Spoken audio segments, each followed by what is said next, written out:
மனிதர் உணர்ந்து கொள்ள இது மனித காதல் அல்ல, அதையும் தாண்டி புனிதமானது.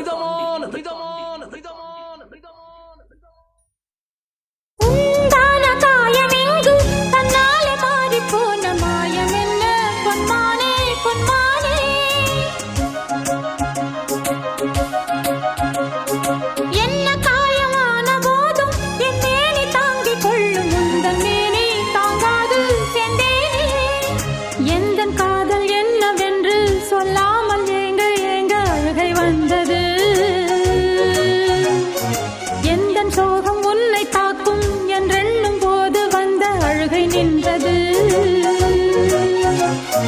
மனிதர்